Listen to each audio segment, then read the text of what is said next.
Foundation आयोजित नाट्यसंस्कार शिबिराचा नाट्य सादरीकरण सोहळा इथे संपन्न होत आहे आणि त्या सोहळ्यासाठी आपण सर्वजण इथे उपस्थित आहात। सर्व रसिकांचे मी सर्वप्रथम हार्दिक स्वागत करते। आजचे आपले विशेष अतिथी सुप्रसिद्ध अभिनेते श्रीयुत विजय गोखले इथे उपस्थित आहेत।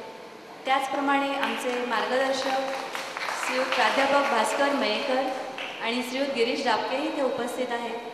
त्या सर्वांचं आपण टाळ्यांच्या कडकडाटात हार्दिक स्वागत करूया। मे 2009 मध्ये आयोजित केलेल्या बालनाट्य शिबिर या यशस्वी उपक्रमानंतर लगेचच जुलै महिन्यात आम्ही नाट्यसंस्कार शिबिर आयोजित केलं। वय वर्ष 18 व त्यावरील वयोगट निश्चित केला। शिक्षण, नोकरी, संसार असे जीवनाचे महत्त्वाचे टप्पे पार करत असताना नाट्यकलेची आवड असूनही प्रापंचिक जबाबदाऱ्यांमुळे ती इच्छा पूर्ण करता आली नाही किंवा त्यासाठी मनसोक्त वेळ देता आला नाही। अशा ज्येष्ठ नागरिकांचाही या शिबिरात समावेश करायचा असा आमचा दृढ विचार होता। याचबरोबर गृहिणी, महाविद्यालयीन विद्यार्थी, नोकरीपेशा वर्ग यांना सोयीस्कर अशा संध्याकाळच्या 7:30 ते 9 या वेळेत 6 जुलै ते 18 जुलै 2009 या कालावधीत हे शिबिर आयोजित केलं होतं। ज्येष्ठ लेखक ग.त्र्यं माडखोलकर यांनी म्हटलं आहे, कला ही जीवनाची सावली आहे। जीवनाला पूर्णत्व मिळण्यासाठी धडपडणाऱ्या मानवी कल्पकतेचा फुलोरा आहे।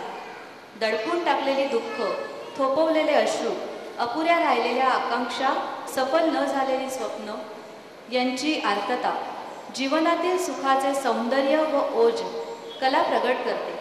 कला विकासाचा सगळा आनंद आत्मविश्वासात आहे आणि या आत्मविश्वासाने आमचे सगळे शिबिरार्थी या शिबिरात उत्स्फूर्त सहभाग घेऊन सहभागी झाले आणि त्यांनी खूप मजाही केली।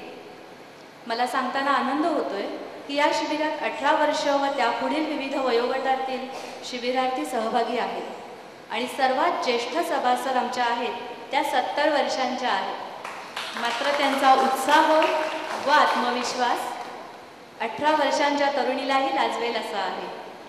आमच्या शिबिरार्थींच्या नाटिका आपण पाहणारच आहात। तत्पूर्वी आपल्या भारतीय परंपरेप्रमाणे कार्यक्रमाची सुरुवात ईशस्तवनाने करीत आहोत। ईशस्तवन।